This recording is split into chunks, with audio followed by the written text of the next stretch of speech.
продукцияны эмес, прибыльга бөлүп туруп анан мына 23 болчу, анан кийин 37 болуп калган деген бул жомок.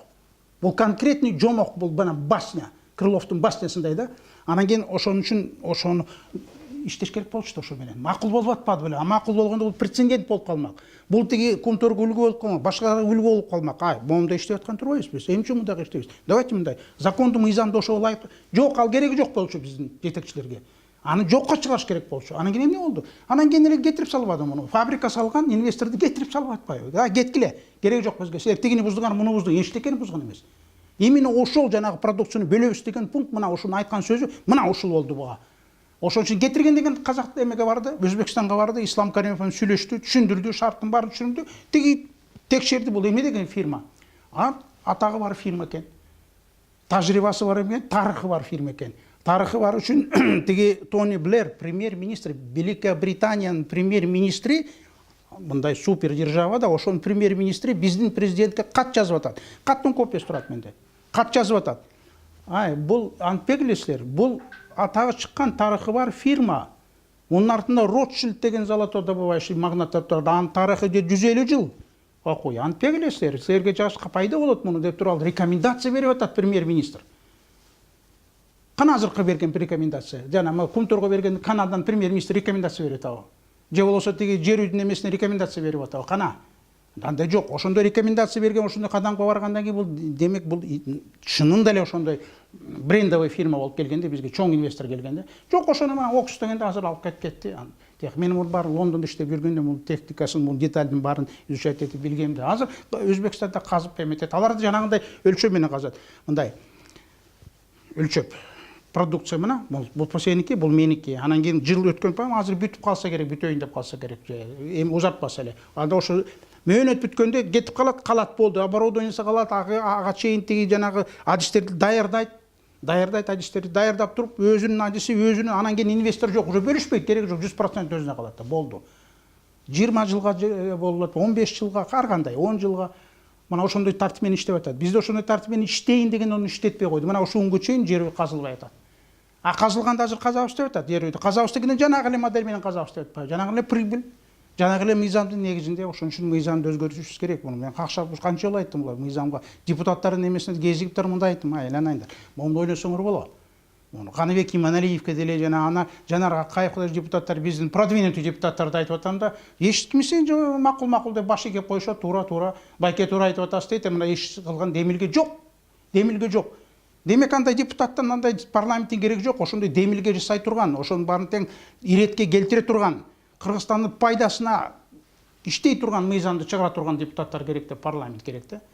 Мына ошо. Биз болсо эмне, биздин жанагы лидерлерибиз, партийный лидерлерибиз ал парламенттин санын көбөйтү. Булардын эме эмес, пайда эмес, санын көбөйтү.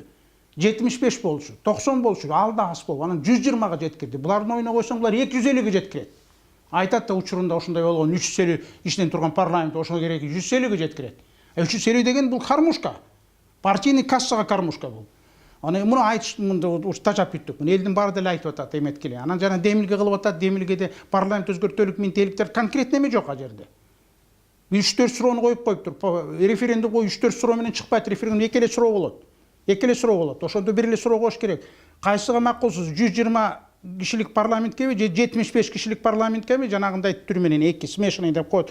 40 партийный список менен 35 анда мандатный менен келсе макул. Элдин баары ошого 100% добуш берет. Мына ошого 75 40 партийный список, 35 ошондо баланс болуп калат. 35ке жанагындай инсандар келет, ал партияга байланбаган.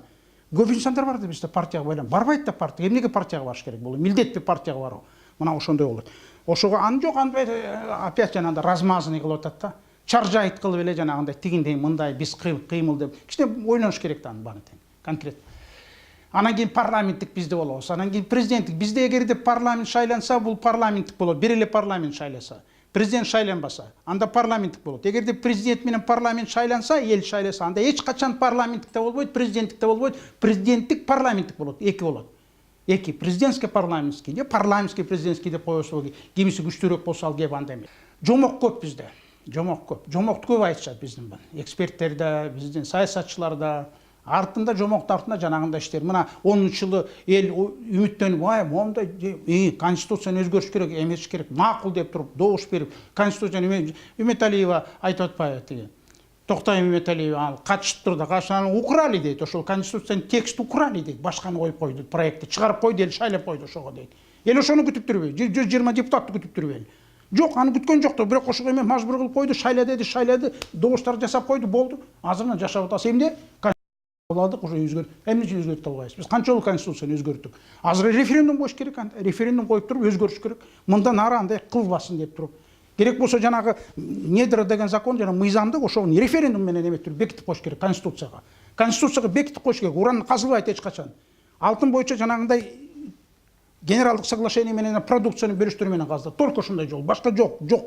Болду, ошентип коюш керек. Ошондо жанагы чоң гендер, анан кийин орто гендердин баары ошол принцип менен иштейт. Майда гендерди ал кичине башкача, аныкы башка тартип менен, внутренний закон менен, ички закон менен иштете берсе болот. Мына бул экономиканы жасай турган нерселер мына ушул мамлекетке пайда келе турган кадамдар ушундай.